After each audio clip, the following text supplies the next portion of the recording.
जय हिंद दोस्तों, welcome to my channel Ashokam math and GSF. This is Rohit Allahabadi. ये क्लास सिर्फ रेलवे एनटीपीसी की तैयारी कर रहे सभी छात्रों के लिए है।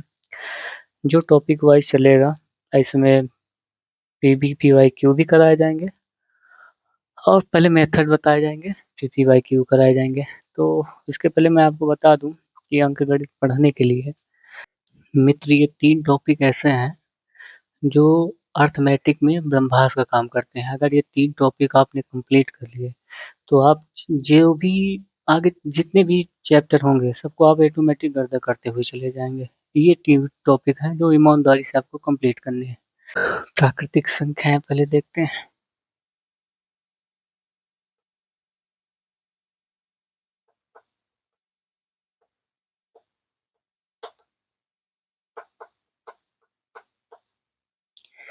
One two three and so on क्या कहलाएंगी? प्राकृतिक संख्याएं प्रकृति में दिखाई देने वाली सभी वस्तुएं, पेड़, पहाड़, नदी, तालाब, जानवर, पक्षी, जिनको हम गिन सकें, सभी क्या कहलाएंगी? प्राकृतिक संख्याएं कहलाएंगी।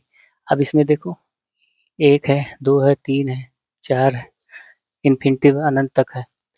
और अगर हम इसमें जीरो ऐड कर देते हैं, देखो अभी इसमें जीरो नहीं है तो अपूर्ण है, ठीक है। जैसे हम इसको जीरो ऐड करते हैं तो ये क्या हो जाएंगी? पूर्ण संख्याएं हो जाएंगी, ठीक है। पूर्ण संख्याएं हो जाएंगी। पूर्ण संख्याओं के लिए क्या करना पड़ेगा? 0 1 2 3 dot dot dot and so on तक ले जाना पड़ेगा इसे। अब इसमें देखो जीरो आ गया, 1 2 3 4 5 6 अनंत तक है। अब इसमें किसकी कमी है? माइनस की। जैसे हम यहाँ माइनस ऐड करते हैं वैसे ये पूर्ण संख्या से क्या हो जाएगा? पूर्णांक बन जाएगा, ठीक है। पूर्णांक संख्या है। पूर्णांक संख्या क्या कहलाएंगी? 0 प्लस माइनस 1 प्लस माइनस 2, ठीक, प्लस माइनस 3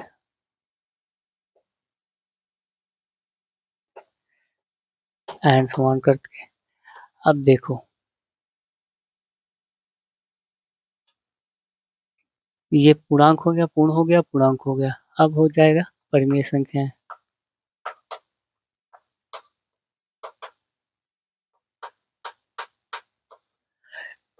ऐसी संख्या जिनको हम p बाई क्यू के रूप में लिख सकते हैं, लेकिन क्यू हमारा 0 नहीं होना चाहिए।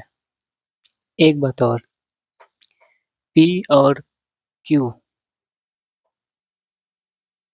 किसके एलिमेंट होंगे? z के होंगे, यानी कि पूर्णांक संख्याएं हो सकती हैं। p और q जो एलिमेंट हो वो प्लस पे भी हो सकती है, माइनस भी हो सकते हैं। ये परिमेय संख्या कहलाएंगे जिसे हम p बाई क्यू के रूप में। अब यहाँ आते हैं अपरिमेय संख्या।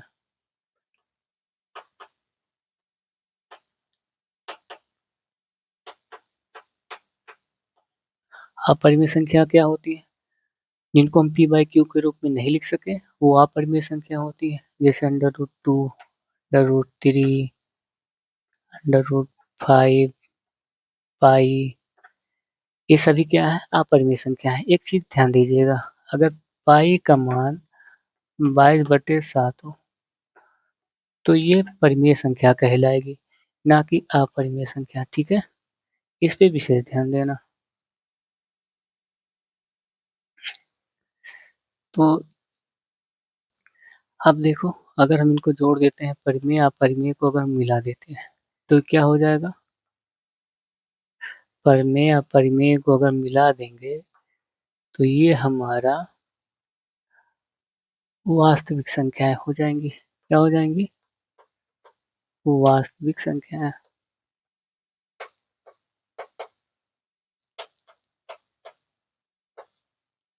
ठीक। अब यहाँ समझते हैं संख्याएं।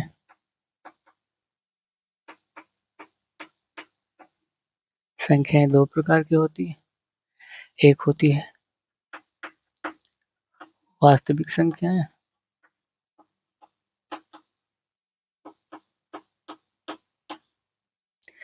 एक होती है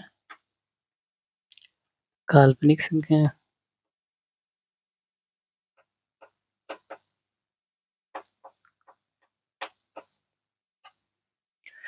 इसे कहते हैं रियल नंबर।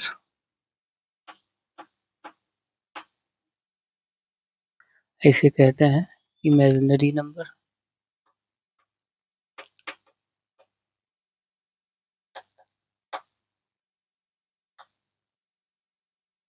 ठीक है, ये क्या होता है? परिमेय प्लस अपरिमेय संख्या है।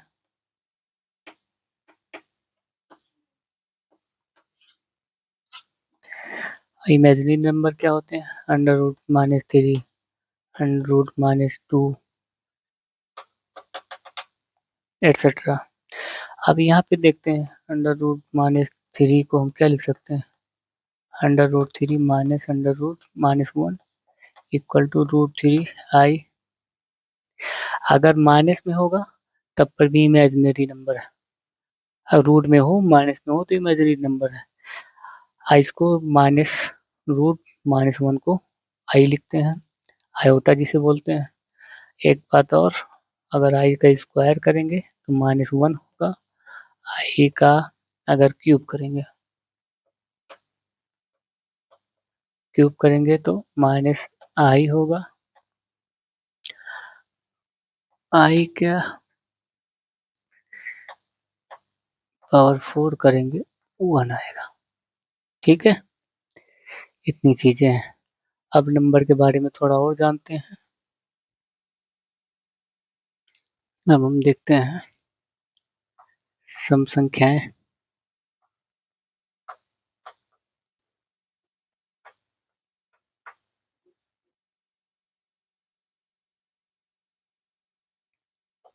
इवन नंबर,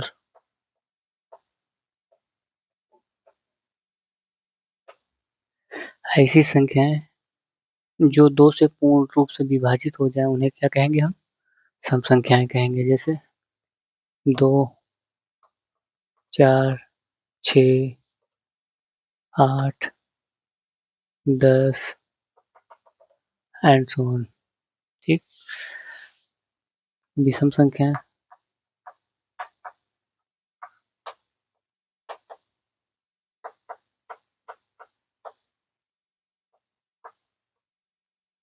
ऑड नंबर,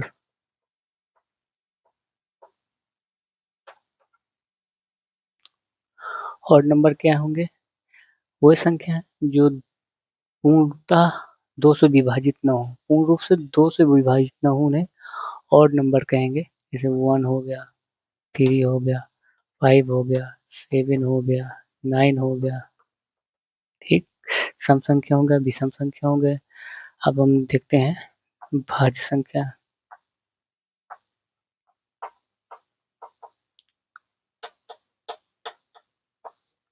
जिसे बोलते हैं composite number.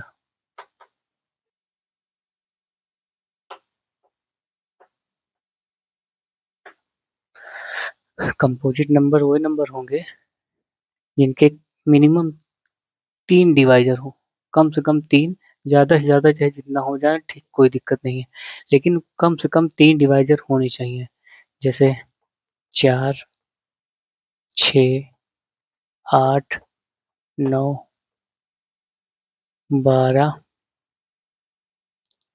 And so on. ठीक है, 3 डिवाइजर, कम से कम 3 डिवाइजर हो या 3 से अधिक हो, वो क्या कहलाएंगे? भाज्य संख्या कहलाएंगे। यहाँ पे लिखेंगे सबसे छोटी भाज्य संख्या 4 होगी और सबसे छोटी विषम भाज्य संख्या कितनी होगी? 9। ठीक, फिर से समझते हैं भाज्य संख्याएं, यानी कि ऐसे नंबर जिनके कम से कम 3 गुणनखंड पाए जा सके उन्हें क्या कहेंगे? भाज्य संख्याएं। जैसे यहाँ पे 4 ले लेते हैं। ठीक है, 4 के कितने गुणनखंड होंगे? नंबर 1 1 होगा, नंबर 2 2 होगा, नंबर 3 4 खुद होगा। यानी कि ये संख्याएँ 1 से डिवाइड होंगी, 2 से भी डिवाइड होंगी और 4 खुद से डिवाइड होंगी, ठीक है? तो इसके 3 डिवाइज़र मिल गए, 3 डिवाइज़र मिल गए और 3 का तीनों डिवाइज़र 4 को डिवाइड करेंगे, ठीक है? इसलिए क्या हो जाएगा, भाज्य संख्याएँ होंगी। 8 में इस 4 से अधिक होगा, इसलिए क्या होगा, वो भी भाज्य संख्या है। 3 से कम नहीं होना चाहिए, 3 या 3 से अधिक होना चाहिए। अब भाज्य संख्या में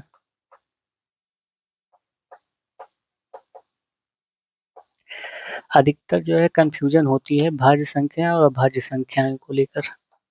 ऐसे भी सवाल पूछे ही जाते हैं। प्राइम नंबर्स, अब देखो अभाज्य संख्या क्या होती है। ऐसी संख्याएं जिनके केवल केवल 2 डिवाइज़र हों, 2 गुणनखंड हों, ये 2 से कटें या तो 1 से कटें या तो खुद से कटें।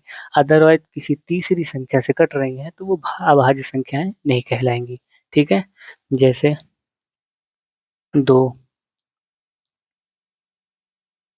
3, 5, 7, 11, 13 एंड सो ऑन, ठीक? यहाँ भी लिख सकते हैं सबसे छोटी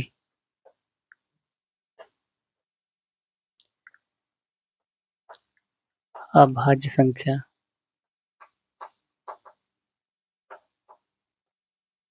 2 है या सबसे छोटी विषम अभाज्य संख्या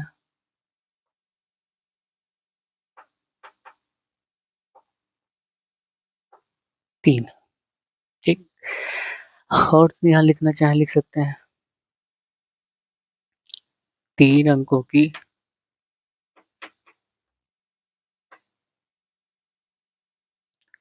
सबसे छोटी अभाज्य संख्या 101 होगी और 3 अंकों की सबसे बड़ी अभाज्य संख्या 997 होगी, ठीक? थोड़ा यहाँ पे एक चीज़ और लिखते हैं नोट करके, एक ना तो भाज्य है और ना ही अभाज्य। इसको लेके बच्चे अधिकतर कन्फ्यूजन में रहते हैं, तो एक को चेक कर लेते हैं। एक को देखिए, एक के पास केवल एक डिवाइज़र है, खुद, 2 डिवाइज़र नहीं है। 2 डिवाइज़र होते परिभाषा के अनुसार 2 डिवाइज़र होते तो अभाज्य संख्याएँ कहलाते। अगर 3 डिवाइज़र होते तो भाज्य संख्या कहलाते। इसलिए एक ना तो अभाज्य संख्या है और ना ही भाज्य संख्याएँ हैं, ठीक?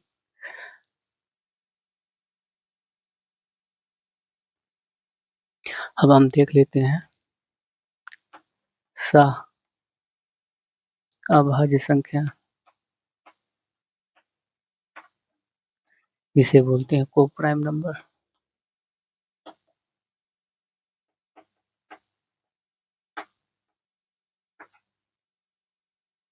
अब सहभाज्य संख्या क्या होती है? ऐसी संख्याओं 2 संख्याओं का पेयर लेंगे, 2 संख्याओं को पेयर लेने पर उनका अगर मासा 1 हो रहा है, यानी कि उनका कॉमन जो फैक्टर होगा 1 आना चाहिए, 1 के अलावा कुछ भी नहीं आना चाहिए। अगर 1 आ रहा है तो क्या कहलाएँगी सहभाज्य संख्याएँ, जैसे 2, 3 का एक पेयर ले लिए, 2 और 3 के बीच में क्या कॉमन फैक्टर मिल रहा है? ओनली 1, ठीक है?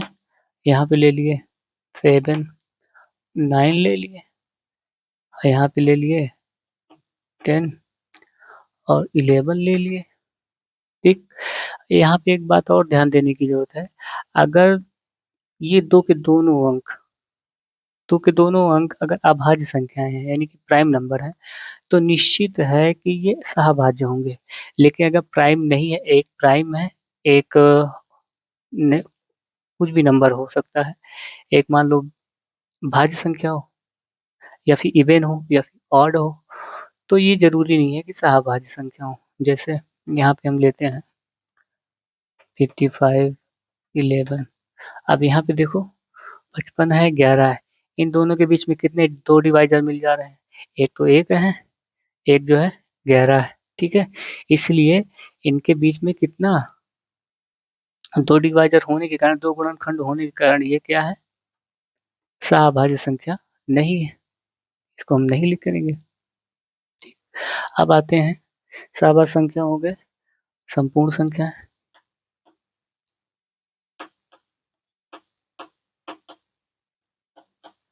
संपूर्ण संख्याएं क्या होती है? Perfect number.